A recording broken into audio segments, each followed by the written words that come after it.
meine lieben Freunde, schön, dass ihr wieder alle dabei seid. In diesem Video geht es um einen ungeklärten Mord an einem Gastwirt in Berlin vom 26. Mai 2018. Zugetragen hat sich die Tat gegen 23:30 Uhr. Wie schon gesagt, der Fall ist bis heute ungeklärt und wurde in der Aktenzeichen XY-Sendung am 13. April 2022 vorgestellt. In der Einleitung zu dem Filmfall sagte Rudi Zerne, dass das Opfer Dragiša Katanić von allen nur Dragan genannt wurde. Er war allseits beliebt und galt als freundlich und zuvorkommend. Feinde hatte Dragan keine.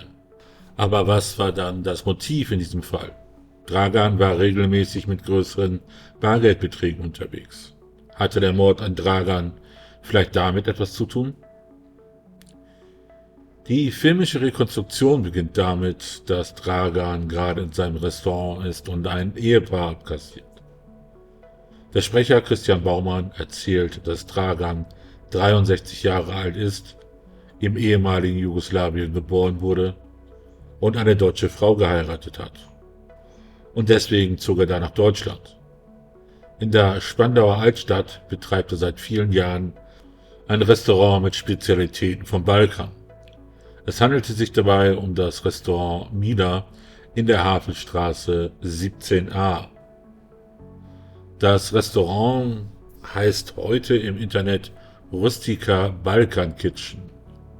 Allerdings steht auf dem Namensschild des Restaurants weiterhin noch Mila, also die Frontansicht von dem Restaurant ist genauso wie vorher. Dieses Restaurant war Dragans Leben. Er war immer der Erste, der kam und der Letzte, der ging. Für Hobbys, Freundschaften und Familie blieb da nicht viel Zeit. Dragan und seine Frau wohnen in einem Reihenhaus im Hauskabelweg 3b. Das Haus ist etwa 4 Kilometer vom Restaurant entfernt. Und das seht ihr hier einmal eingeblendet, wie es dort in der Straße aussieht. Die Straße dort ist nämlich dann auch der Tatort. Und ich meine, die Straße kann man wohl als ruhige Wohnstraße bezeichnen, somit Reihen- und Einfamilienhäuser. Dragan kommt oft erst nach 23 Uhr nach Hause und oft schläft seine Frau um diese Uhrzeit auch bereits. Die beiden haben eine Tochter, laut der Darstellung bei Aktenzeichen XY, denn Dragans Ehefrau chattet gerade mit ihr, als Dragan von der Arbeit nach Hause kommt. Christian Baumann erzählt, dass Dragan in einigen Punkten sehr eigen ist. Er besitzt kein Handy, keine EC-Karte und auch kein Auto. 2 Wochen vor dem Mord an Dragan macht ein Nachbar eine Beobachtung, die ihren Weg dann in die Polizeiakten findet. Dieser bemerkt einen Mann, der sich in der Nähe von Dragans Haus herumtreibt. Offensichtlich will dieser nicht gesehen werden. 2 Tage später macht ein anderer Anwohner ganz ähnliche Beobachtungen. Da stellt sich die Frage, was wollte der Mann in der Nähe von Dragans Haus? Und ist dieser Mann, den die Anwohner gesehen haben, der Täter? Hat der Mann den Tages- bzw. auch Abendablauf von Dragan ausgekundschaftet? Am Samstag, das ist der Tattag, der 26. Mai 2018, ist es in der Rekonstruktion gegen 10 Uhr. Dragan trinkt noch einen Schluck Kaffee und hat es dann eilig, zur Arbeit zu kommen. Aber bevor er in sein Restaurant fährt, muss er noch Brot vom Bäcker besorgen. Und dies ist das letzte Mal, dass die Ehefrau ihren Mann lebend sieht. Dragans Geschäftspartner Mirko ist schon längere Zeit krank und kann nicht mehr im Lokal mithelfen.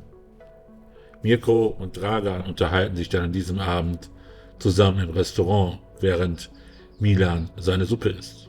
Es geht darum, ob Dragan die Behördengänge erledigt hat und auch ob er bei der Bank war.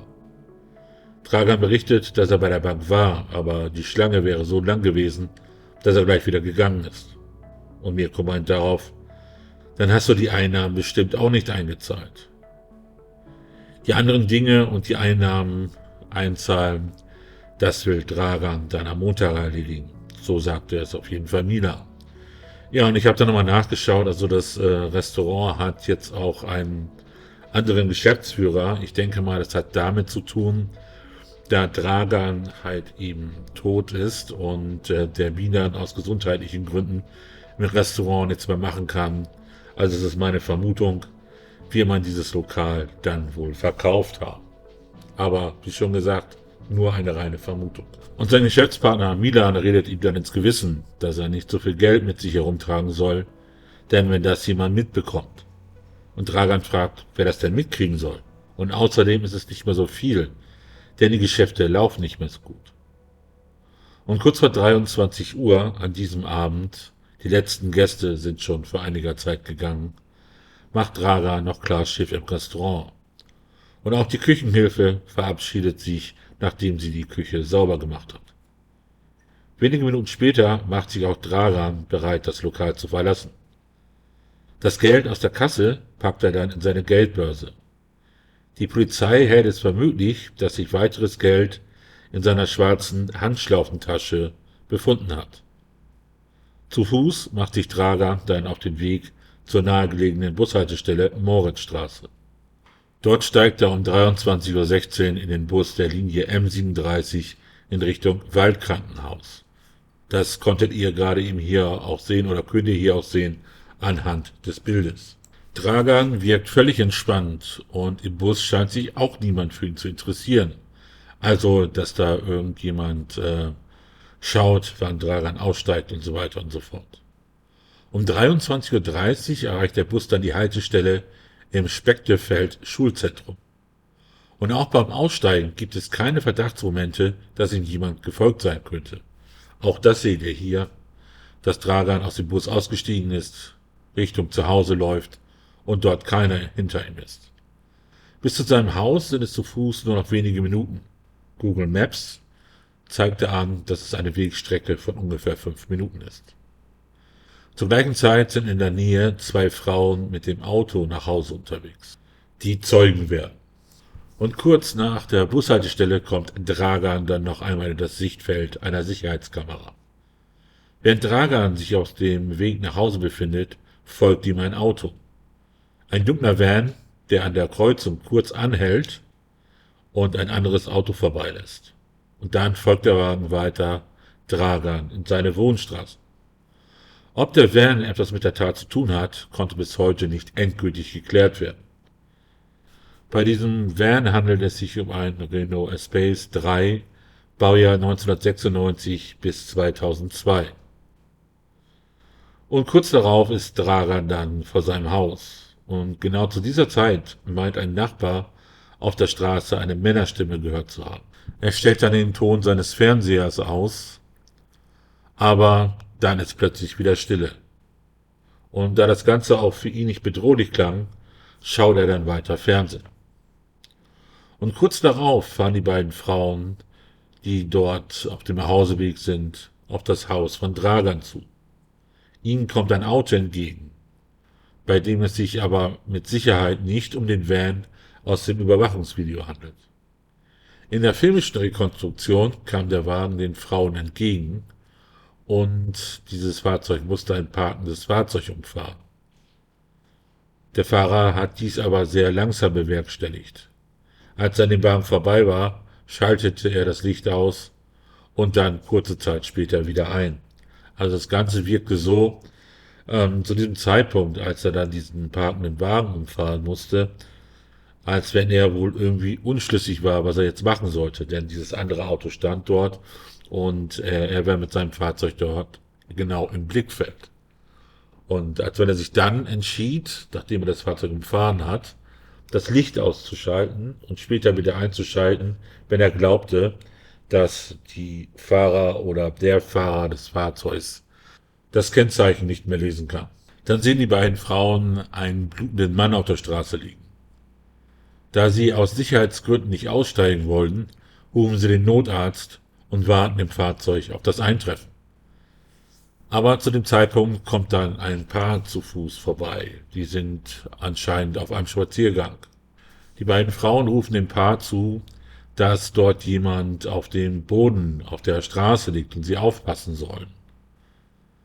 Der Mann bewegt sich aber trotzdem zu dem auf dem Boden liegenden und stellt fest, dass er bewusstlos, aber noch am Leben ist. Und kurz darauf sind Notarzt und Polizei vor Ort. Man versucht den Mann zu reanimieren, der durch mehrere Messerstiche schwer verletzt wurde. Eine Tatwaffe konnte nicht gefunden werden bei der sofortigen Suche und auch wohl bei der späteren Suche nicht.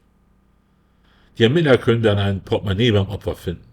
Als sie es öffnen, finden sie darin Geldscheine mit einem Wert von etwa 2000 Euro, aber keine Papiere.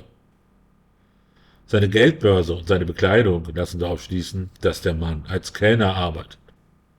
Von einem Anwohner, die gerade befragt werden, erhalten die Ermittler den Hinweis, dass es einen Nachbarn gibt, der im Gaststättengewerbe arbeitet, und zwar Dragan. Und die Ermittler gehen dann zu Dragans Haus und klingeln. Die Ermittler fragen dann, ob Herr Katanic zu Hause ist. Die Frau will wissen, warum. Sie sagt, dass ihr Mann noch arbeiten ist. Und fragt dann, ob irgendetwas passiert ist. Die Ermittler teilen ihr dann mit, dass ein Mann in der Straße niedergestochen wurde. Und daraufhin meint sie leicht geschockt, Dragan? Die Ermittlerin sagt ihr, dass man auch nicht weiß, wer der Mann ist und bittet dann um ein Foto von Dragan. Anhand des Fotos sieht es dann so aus, als wenn Dragan das Opfer ist. Aber, um auf Nummer sicher zu gehen, zeigen die Ermittler der Frau ein Foto des Opfers, welches sie gerade gemacht haben, als er im Rettungswagen lag. Die Frau erschrickt, denn es ist ihr Mann, Dragan. Sie fragt, wie es ihm denn geht, und dann übermitteln die Ermittler ihr die traurige Nachricht, dass ihr Mann gestorben ist. Dragan stirbt noch am Tatort, nahe beim oder vor seinem Wohnhaus. Der Täter hat Dragans Handschlaubentasche mit einem Teil seines Geldes geraubt. Zumindest geht die Polizei davon aus, dass sich in dieser Tasche Geld befand. Und damit endet die filmische Rekonstruktion. Der Kriminalhauptkommissar Bordas in der Nachbesprechung wird dann nach dem Motiv gefragt. Und er sagt, aufgrund des Lebens, also da Dragan praktisch nur für sein Restaurant gelebt hat, geht man von einem Raubmord aus, da der Täter zielgerichtet die Handtasche des Opfers mitnahm. Zu der zweiten Beobachtung, dass jemand sich im Bereich des Hauses von Dragan umsah, es wohl ausspähte, deutete darauf hin, dass jemand den Tagesablauf von Dragan möglicherweise vor der Tat ausspioniert hat. Allerdings gibt es dafür keinen Beweis. Es kann auch sein, dass es sich um eine Zufallsbegegnung mit einer spontanen Raubtat gehandelt hat. Im Internet gibt es leider keine weiteren Informationen zu dem Fall, also scheint es da ermittlungstechnisch auch nicht richtig weiter vorangegangen zu sein.